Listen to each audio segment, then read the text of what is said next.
Hello, and welcome to this week's From the Vault episode from the Magdalen House podcast. We are a 501c3 nonprofit organization based in Dallas, Texas, and affectionately known by many as Maggies. Every first and third Wednesday, we bring you a new release.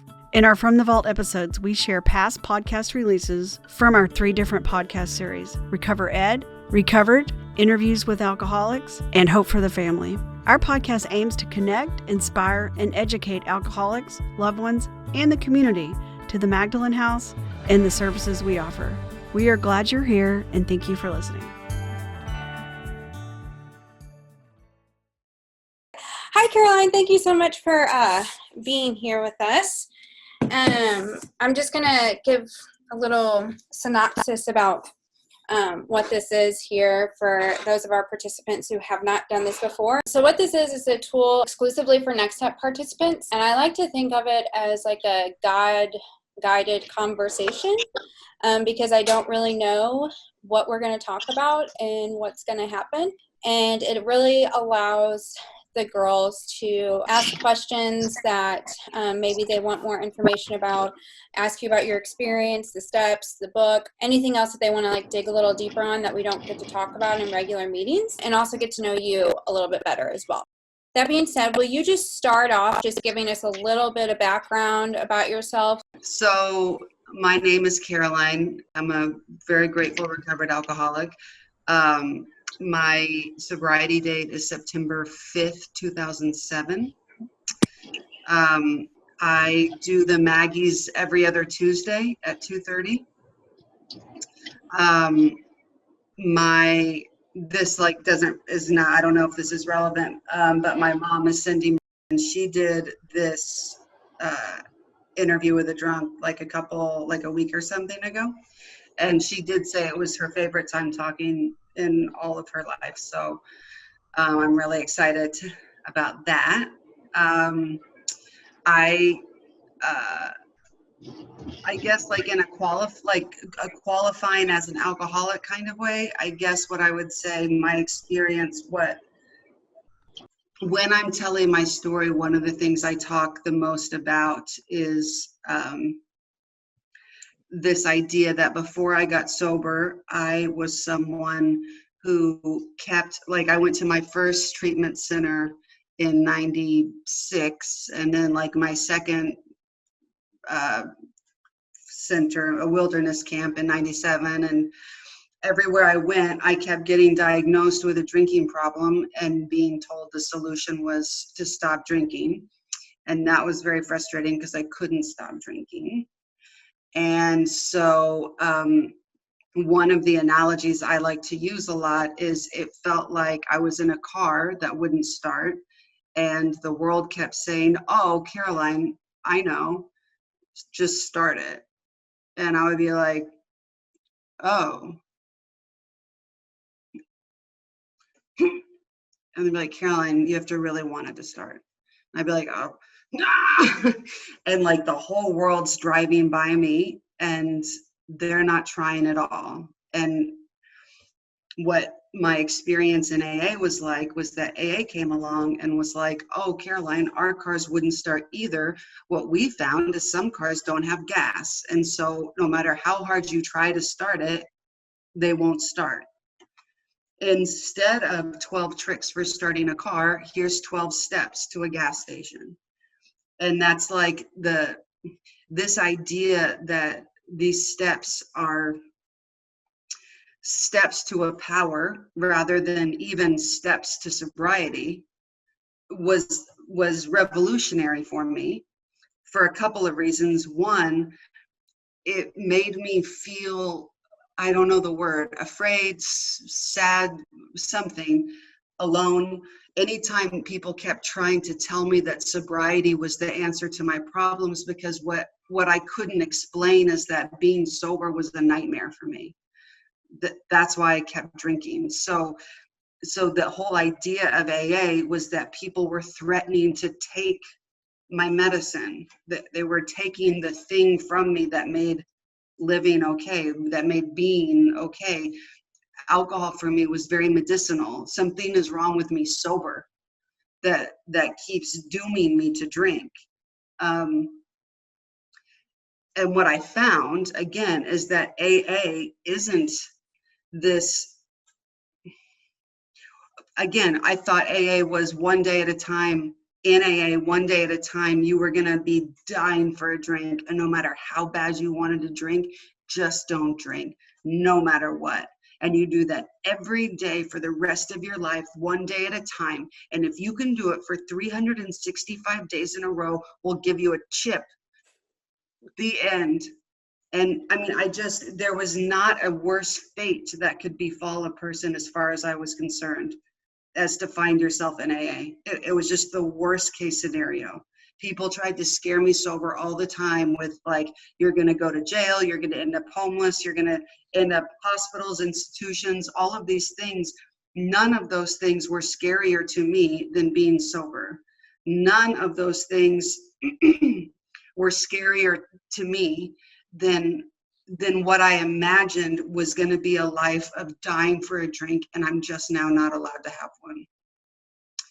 And so why I love to do to speak on AA in any way, especially at Maggie's, is because I feel so grateful that that isn't what AA is, that AA is 12 steps to a power that will do this impossible thing for me, that I'm not fighting alcohol one day or the desire to drink ever again. The thing, going back to the car analogy, is that what I found is that if I'm in a car that won't start and someone gives me 12 steps to a gas station, that's great. The only thing that will keep me from the gas station, the only thing that will keep me from the gas station is me trying to start it. And anytime someone would say, Caroline, just don't drink no matter what, they might as well have been saying, just keep trying to start it. The only thing keeping me from the solution that AA is offering, the only thing keeping me from this power was me virtuously just trying to do it myself. Me trying to stop myself from drinking is the thing keeping me from the power that will do it for me. And so any chance I have to go share with another person that to lift the weight of this impossible task of just don't drink no matter what, when I'm doomed with a mind that's going to insist that I drink, I want to do it. It's my favorite thing to do. AA not only did the not drinking AA got me to a power that not only did the not drinking thing for me, but in such a way that I don't have to engage in that fight at all. The desire to drink has been lifted because the problem that it was medicinal for has been removed. And so I'm not saying, I mean, normally I would spend like 55 minutes describing what I just described in 6. So I don't know if I did a very good job, but that's that's my thing. Well, thank you. So I'm going to open it up. Do any of the girls have questions? And are these girls in the house, or no? These are the people who are part of the... These are girls part of the Next Step program. Got it. Yes. Okay. Well, you all, if you don't have any questions right now, I always have questions that I want to ask. So you got sober in New York, correct? Yeah. Is the AA different in New York than it is down here? So I had 2 home groups in New York, and one was like a 600 member fancy group. And it was considered very strict and very in the book, but it also had a lot of rules that were not in the book. Like it was very much, in my experience in New York AA, it was very, all of New York AA was very traditional in that, rules, like no dating for a year, no, you couldn't sponsor until you had a year. Whether you did the steps or not was completely irrelevant. My sponsor taught me to do a step a month so that by my 12th step, I would have a year so I could sponsor, because she didn't know what to do with me if I finished the steps before I got a year. I've only like been a member of one home group in Dallas, so I don't know what Dallas AA is like. I know that my home group in Dallas is very different from that. Very. And so I don't know if it's a regional thing. I think it's like, now I'm just speaking opinion, so it could be very wrong. I get the sense that that's just like AA in general.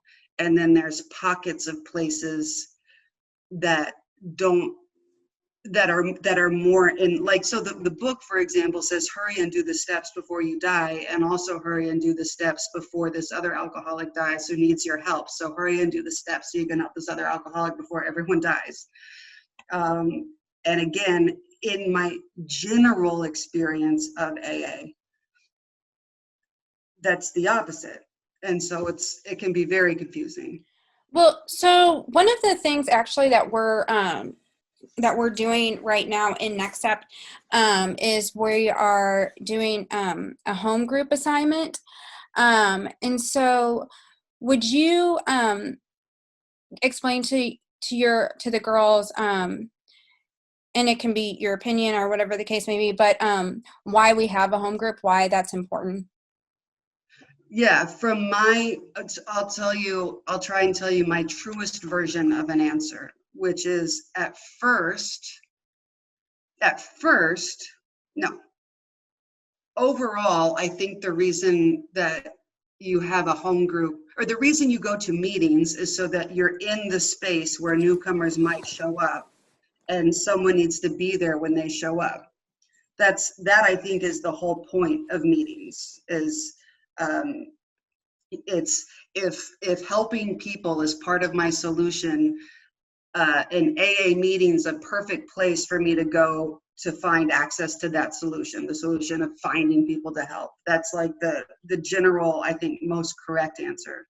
My experience, though, is with things like a home group specifically, is it gave me something. I hate this word, but it was something for me to hold myself accountable to. So it was like I went to go help, like you get commitments like greeting or setting up chairs or making coffee or picking up cigarette butts or whatever. And I mean, there's nothing so profound about those commitments, but there's something really revolutionary and profound for me. The day I became someone who showed up just because I said I would. Like, I never did that before. I was very much at the mercy of what I felt like doing. And so it gave me the opportunity to build this muscle of making a promise and then keeping it. And then making a promise that I'd come back and then keeping it. So there's that. There's also this idea of this group of people was in this room when I showed up for the first time, and they showed me how to not die from this disease. And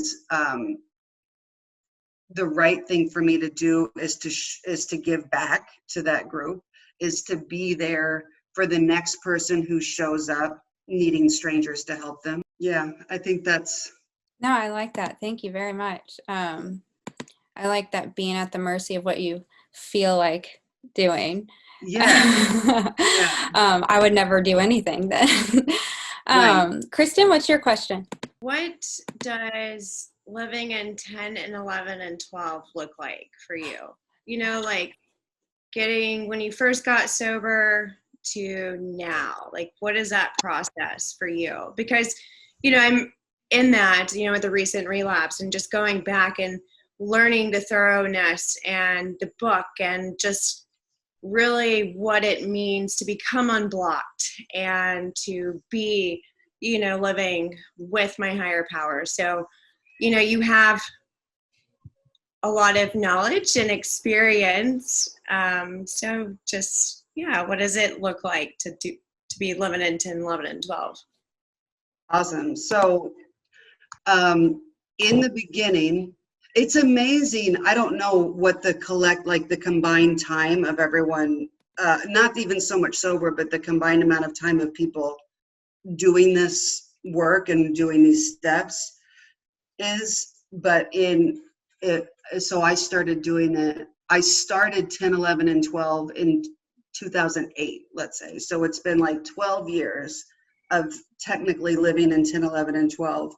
And it's looked very different year to year. And some years I do it in a really disciplined way, and some years I don't. And I mean years go by where I don't.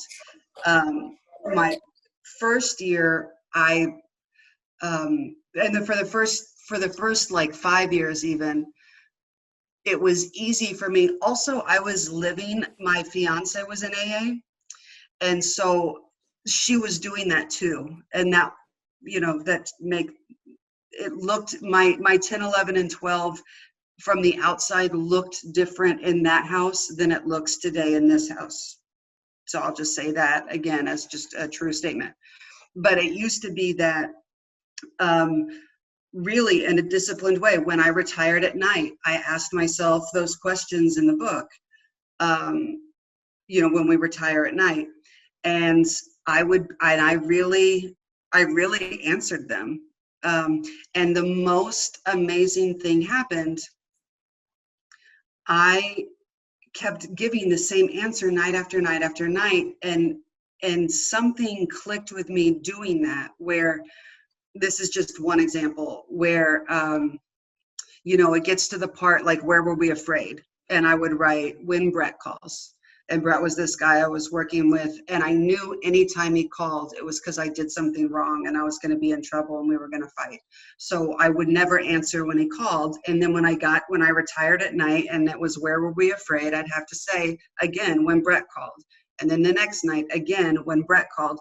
And nothing was changing. I was just writing, when Brett called is when I was afraid.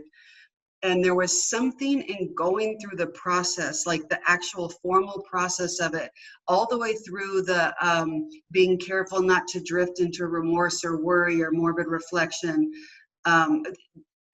really going through that process where something finally clicked and I realized, oh, I don't need to be brave enough to face Brett. I need to be God reliant enough to see what God wants me to hear from Brett, which is just a different way of approaching it altogether. And the next day when he called, I finally did pick up, again, not because I was brave all of a sudden, but because I'd kind of been restored to sanity, that I was curious to see what God wanted in that moment. And that's just like a tiny example of how something, in the 11th step, it says, we'll intuitively know how to handle situations that used to baffle us, but also talks about how our intuition will get placed on a different plane. That's when I started to see on paper my psychic change, evidence of my psychic change. And again, I was really disciplined, and what was probably the most remarkable thing about it is when I retired at night, I answered those questions on paper. On awakening, I did a meditation. All throughout the day, I watched for all the things that we watch for. And I sponsored a lot and carried the message a lot. And many days in a row would go by where I would, when I retired at night, answer the questions, on awakening, meditate. When I retire at night, answer the question, on awakening, meditate, and nothing would happen. And the most amazing thing that did happen is I kept doing it anyway. That was like a weird thing. Again, that was sort of a symptom of my psychic change, was suddenly I was just doing it because I thought that's what I was supposed to do, as opposed to doing it so I could get like a God high.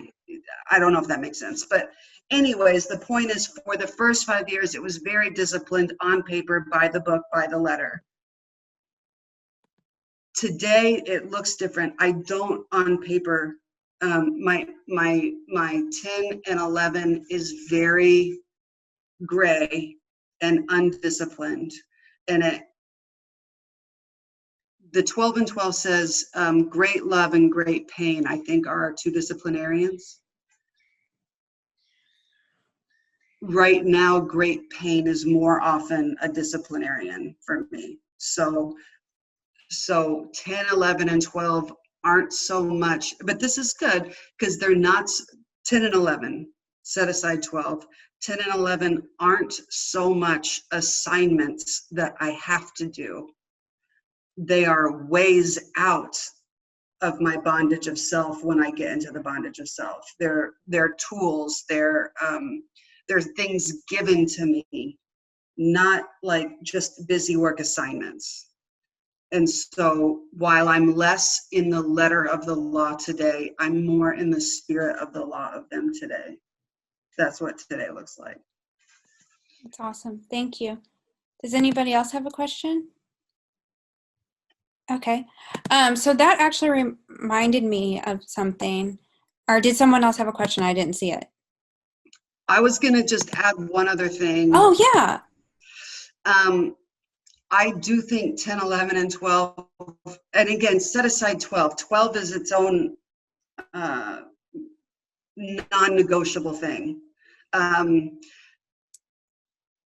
I didn't get free at all. I secretly still wanted to drink until I was doing 12. Like 12 was 1 through 11 are just the steps to 12. Like 12 really is non-negotiable for every reason, but mostly because for me, this stuff didn't become alive to me and alive within me until I was working with others. And I was working with others poorly. Like I was doing it wrong looking back. Like I wasn't even that good at working with others. And that was okay. It was the working with others. It was the line in the book that says, just to the extent that we do as we think God would have us, we don't even have to get it right. Just to the extent that we do as we think God would have us.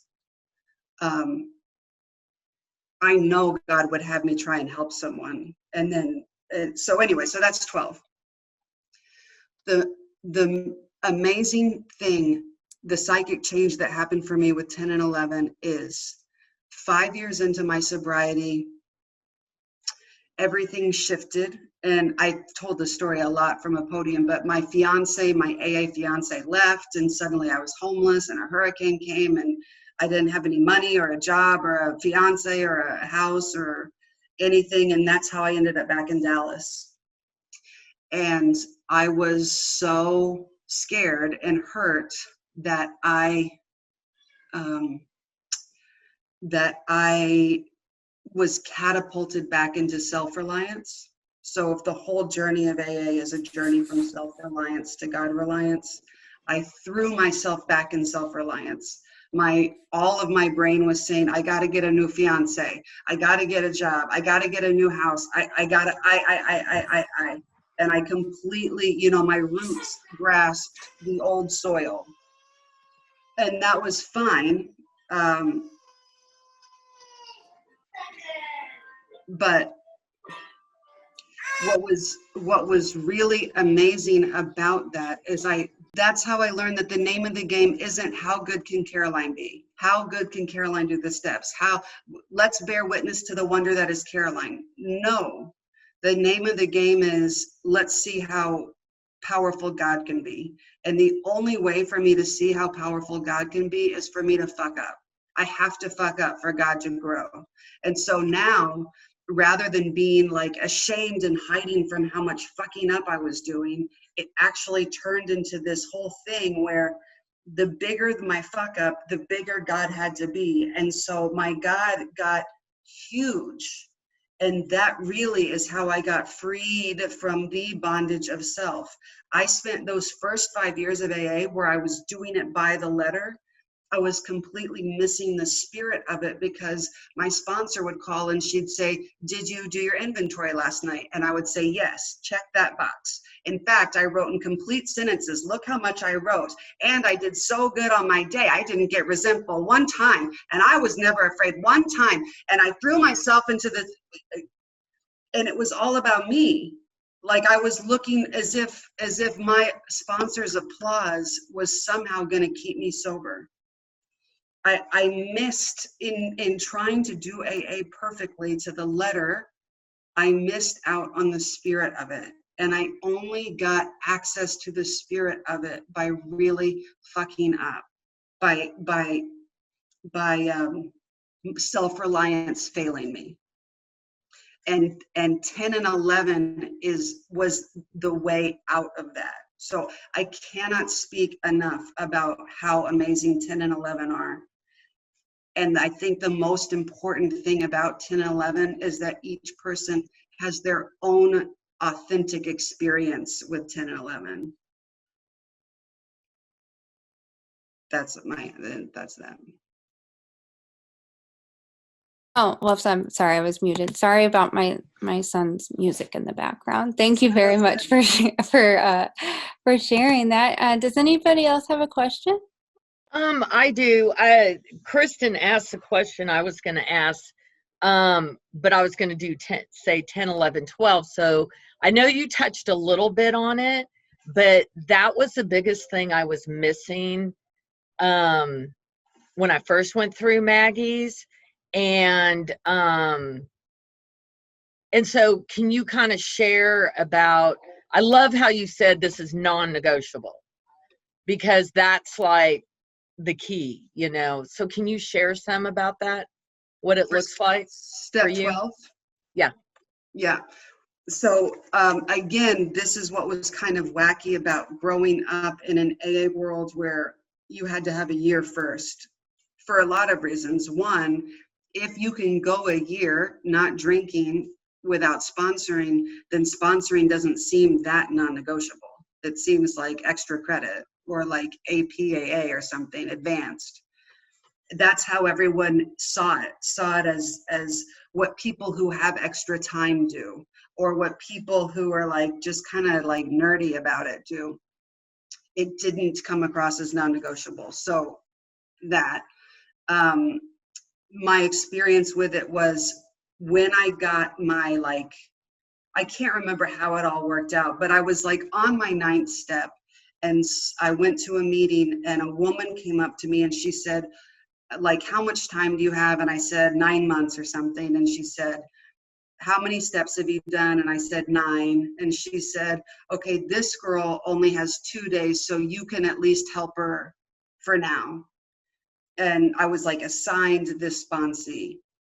And the way sponsorship worked in this world where I was good sponsorship was being really strict and really kind of a dick, like really hard ass. Like that was what people deemed to be strong sponsorship.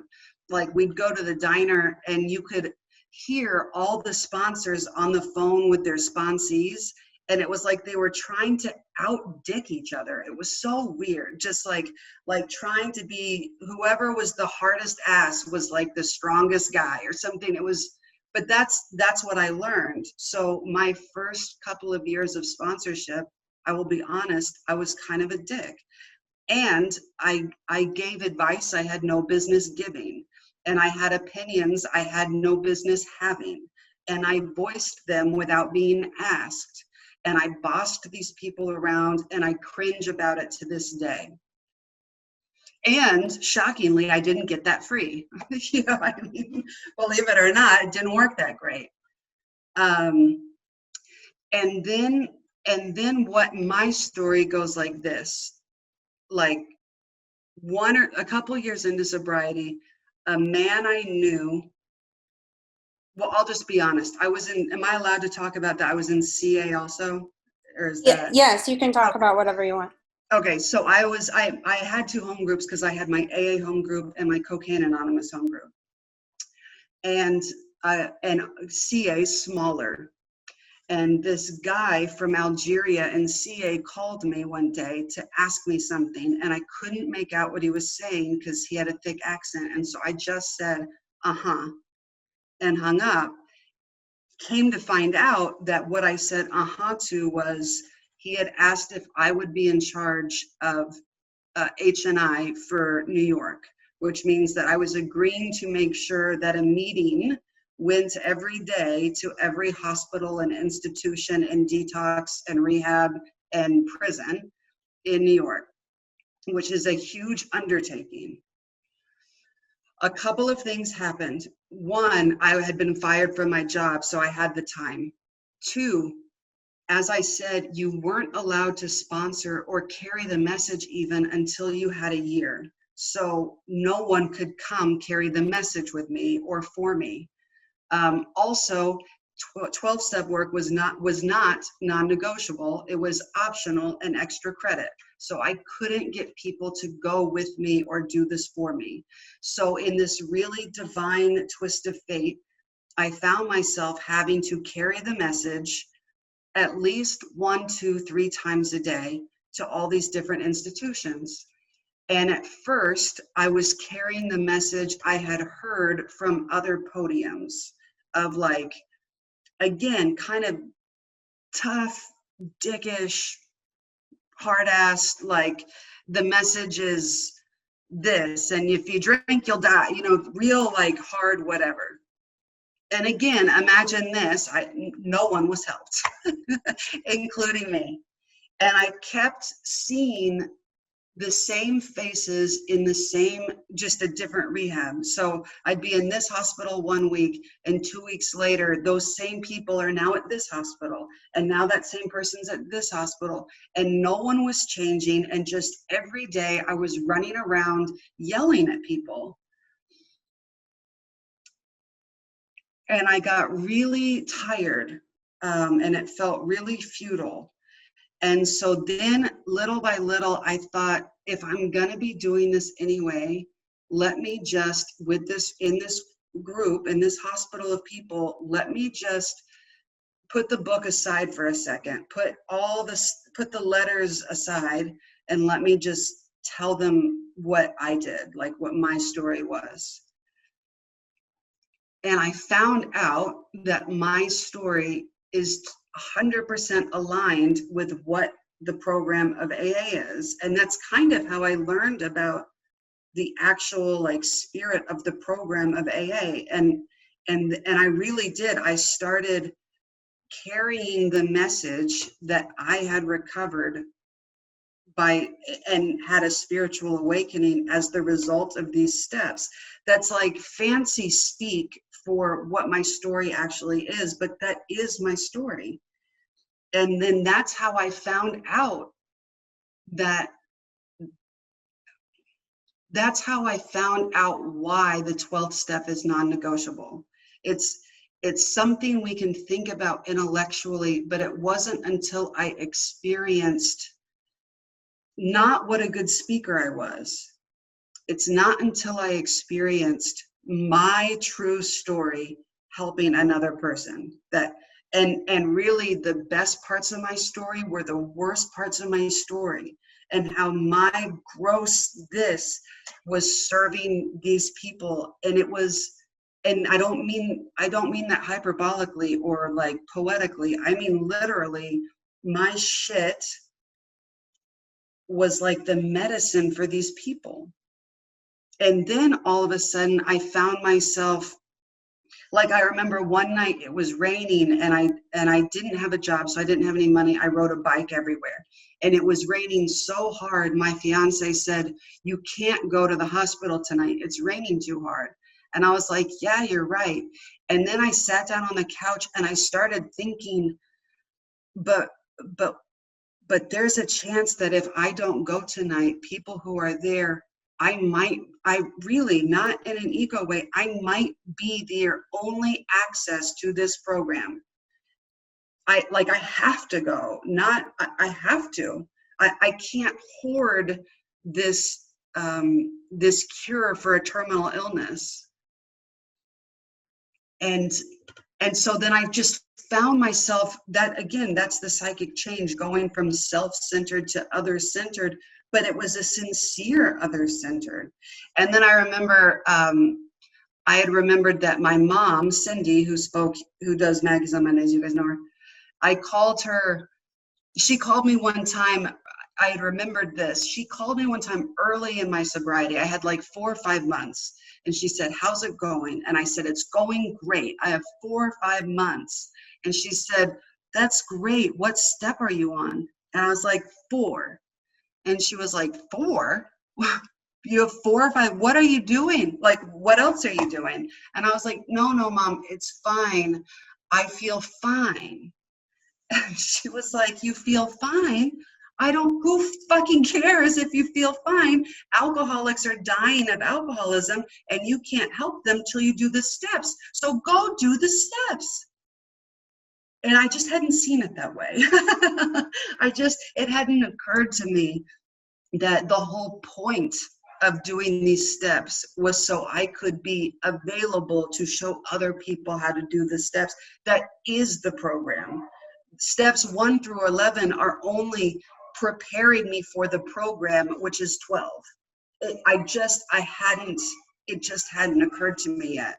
And it wasn't until all of that clicked into place that really and sincerely that's when I was freed from the bondage of self. Awesome. Thank you. Anybody else? Okay. Well then. I have a question. Yes. Just to follow up on what you just told us, what was it like to have a mom who had struggled with these things and had already had years of sobriety? And was that more pressure for you to feel like you had to stay the program, or did you rebel against that because that was your mom's thing? So for me, in my specific circumstance, I had seen my mom went to her first AA meeting when I was 2. And I think her sobriety date is like 2003 or something like that. So that's like 20 years of trying to not drink.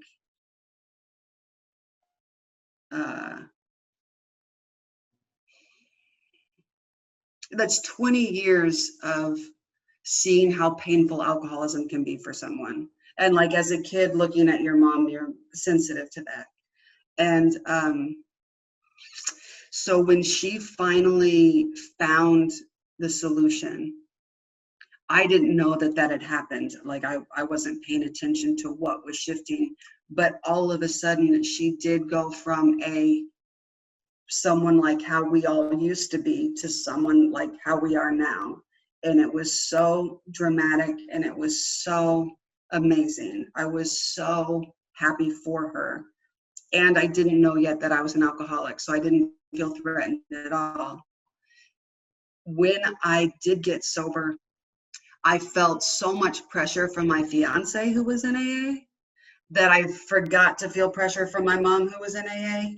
Also, my mom was in Dallas, and the kind of recovered where you don't put pressure on other people to get sober, like you're that kind of like neutral about it. She had that. So I remember when I first told my mom that I was getting sober, and I told her I had been a cocaine addict and an alcoholic and all these things, and I remember like it was yesterday her saying, oh my gosh, that must have been really painful, as opposed to what? And she just had the empathy of a fellow member of AA. There might be some moms who would try to be your sponsor, but that's actually never been my experience with her, except for when she found out I had 4 months and was still on my 4th step. And then that was like, and I said, Mom, it's fine. I can't sponsor till I have a year anyway, so relax. She like threw the phone. And I was like, but really, I'm not allowed to. And she literally said, then lie about how much time you have. Like that's how non-negotiable helping others is. And so I really, for whatever reason, have only felt like the luckiest person to have that particular sober member of AA as my mom. But there are a lot of other ladies that I wouldn't want as my mom. No, just kidding. Just kidding. No, she's been has not gotten in my program, has been really just someone to look up to, not someone to resent. On the sponsorship thing, I've never met anyone who felt ready to be a sponsor at any time. Like I said, not only did I not feel ready to be a sponsor, I actually wasn't, because I hadn't done the steps, and I had a real misunderstanding about what sponsorship was. I thought you were kind of a bully therapist. Again, what I found out, the reason why we are qualified to help, it doesn't matter if you don't know what page, what quote is on. That doesn't get people sober. It's really that language of the heart of, let me share with you the message that is, I had a spiritual awakening as the result of these steps. And the only thing I even ever have to say is, well, I had a spiritual awakening as the result of these steps. And someone says, but should I date him or not? And I say, I don't know. I had a spiritual awakening as the result of these steps. And it's just variations on that theme. I don't give anyone advice. I couldn't possibly. So if anyone's feeling like anxious around that, I don't think you can become a good sponsor without going down the path of being a bad one. Like, I think that's a necessary rite of passage. And I just pray a lot, dear God, save these people from me. I like that. So part of the Next Step program is carrying the message. You know that the girls are in a mentorship program, and then once they hit phase 3, and they have to chair a meeting, then once they hit phase 3, they have to tell their story. Yeah. And I know that we have some girls who are nervous about doing that. What would you say to them?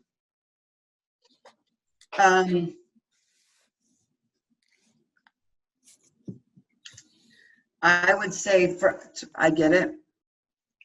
I told this story recently where, so sort of going back to Lacey's question, I did have a little bit of me that really wanted to make my mom proud. You know what I mean? And one time when I had like 5 years, I came to Dallas to visit, and PPG invited me to speak. And I was like, oh my gosh, because to me, PPG was like Myers and, all these folks.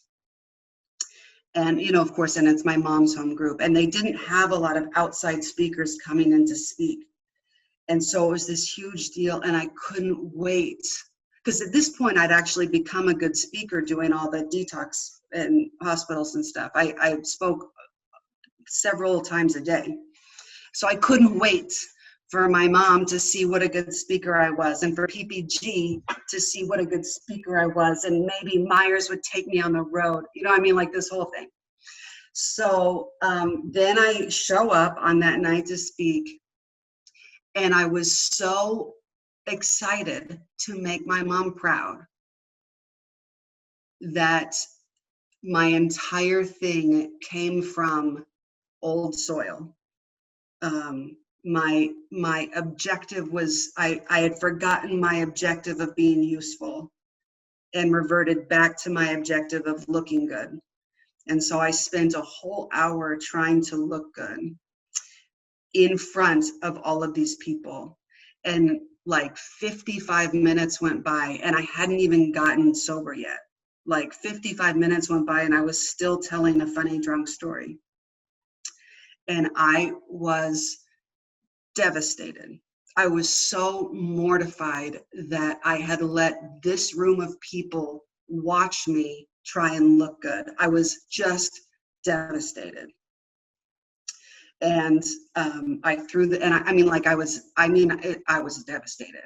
And finally, like a week went by, and I finally called my sponsor to be like, listen, I'm devastated, and I'm so mad at God that God let me look so stupid in front of my mom and in front of PPG.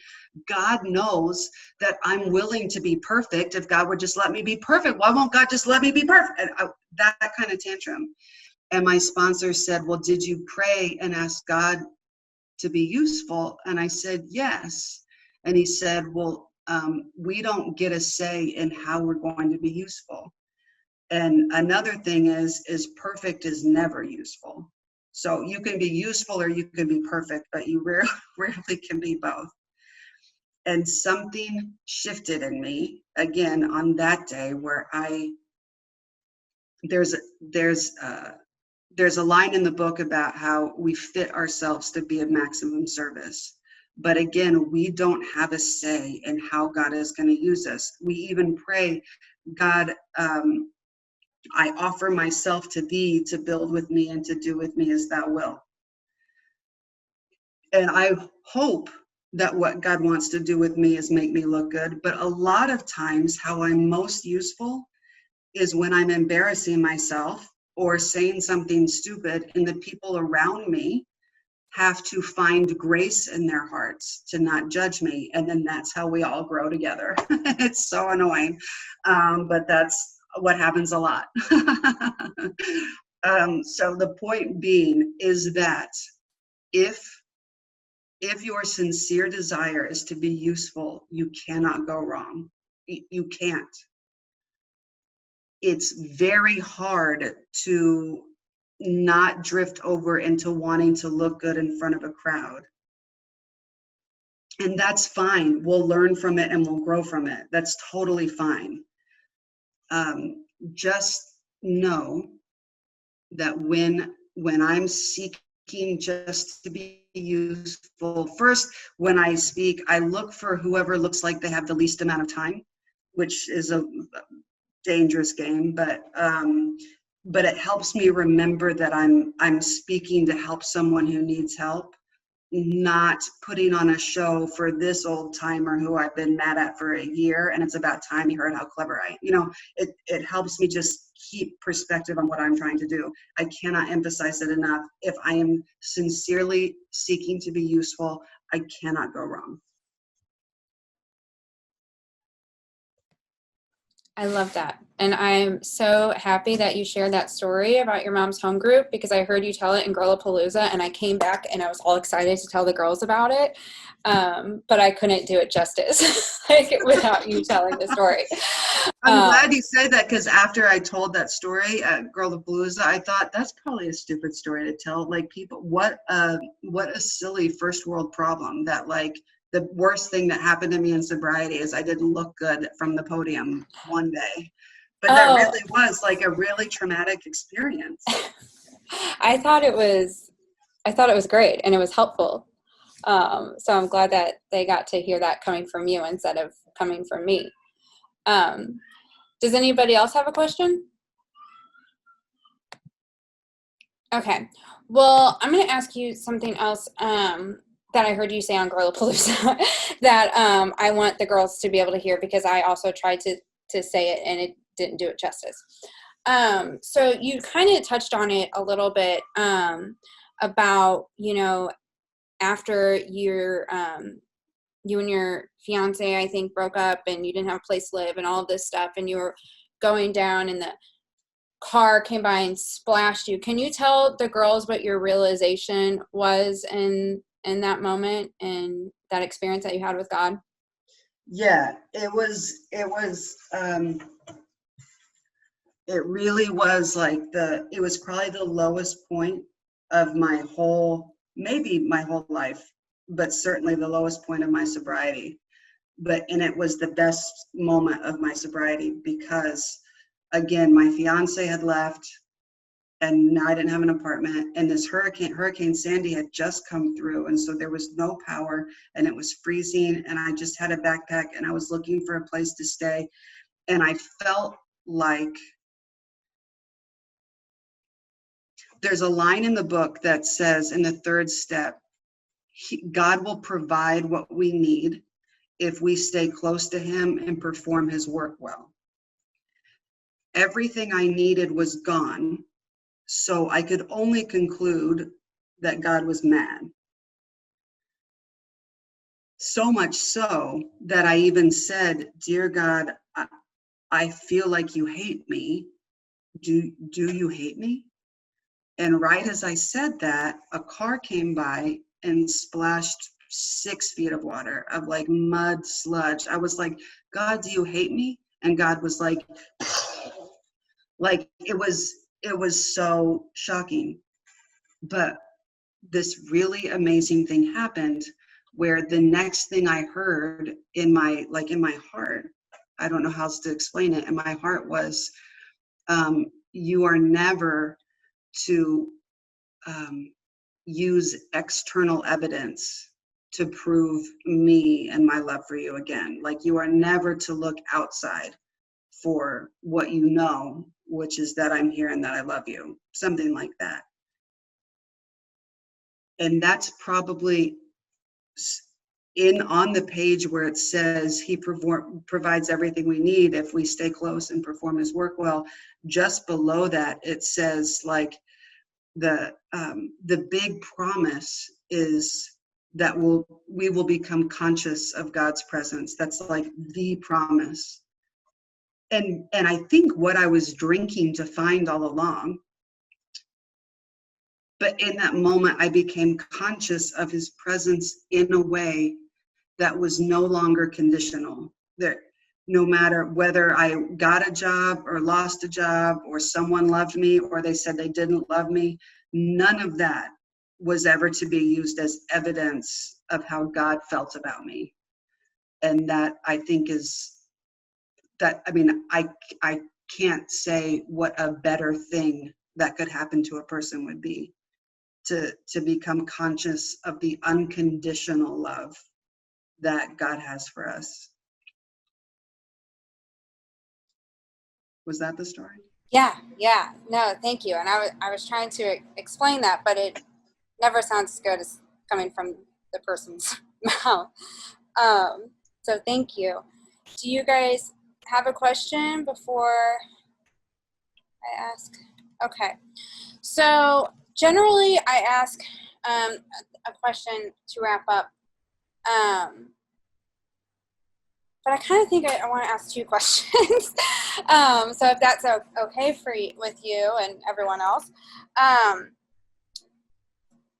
one of the questions being, what is the greatest gift that recovery has given you? And the next question being, if you could have all of us take one thing away about sobriety, getting sober, staying sober, whatever the case may be, if you could only just give us one takeaway, what would that be? Okay.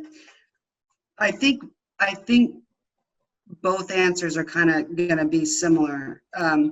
The best thing that AA gave to me, that has happened to me as the result of AA, is kind of what I was describing with my experience of 10 and 11, which is going from someone who was trying to be perfect and do good in order to earn something, going from that person to a person who my attention is turned to what God can do. So again, I used to try to bear witness to the wonder that was me. And AA, these steps, and doing these steps, engaging with these steps, I had a psychic change where now I am genuinely more curious to see what God can do with the mess I just made. You know, like I don't, that bondage of self includes things like the bondage of pride and the bondage of fear and the bondage of shame and the bondage of credit. All of those things that I'm going to be in the bondage of if I'm the name of the game. And in AA, I'm not the name of the game. The name of the game is, Caroline, let's see what God can do. Is bearing witness to what God can do. That's that kind of freedom from the bondage of self is the best thing that I think AA has given me. And I don't know if this is answering your question, but what I would want anyone to take away from anything is the magic of this comes from my experience of it. The line, God does not make too hard of terms for those who earnestly seek. It's one thing to think about God and even talk to God, but it's another thing to seek God in something, or trust God in something, to have an experience of God, to have my own unique personal, to learn how to engage sincerely with God, especially when I'm fucking up. These are steps that were given to us that we have the opportunity to do and engage with, not just kind of talk about or try and emulate someone else's program or tell my story in a way that sounds like Meyer's story. Or, you know, it's so tempting to think I need to have my experience look like that or like that. And so I don't engage in my own experience. I try and copy someone else's. But the magic that's offered us is in the experience of engaging with my own story. Thank you. God, I actually, while you were talking, I was like, now I want to ask her this and this and this, and no, it's time's up. That's usually what happens is we start going, and then there's just like so much more to dig into. Well, thank you so much. Thank you so much for inviting me to do this. This was so great. Yes. Thank you, Caroline. That was awesome. Yes, thank you, Caroline. Super rad. Yeah, thank you. All right, y'all. I will see you guys tomorrow. Okay. Nice of All right. Love you guys. Bye. Love you. See you later. Bye. Bye. Bye, Caroline. Thank you so much. Thank you, really. We hope you've enjoyed this From the Vault re-release of the Magdalen House podcast. Tune in every first and third Wednesday for a new release from one of our 3 podcast series. To learn more about the Magdalen House and the services that we offer, visit magdalenhouse.org or follow us on your favorite social media channel by searching for the Magdalen House.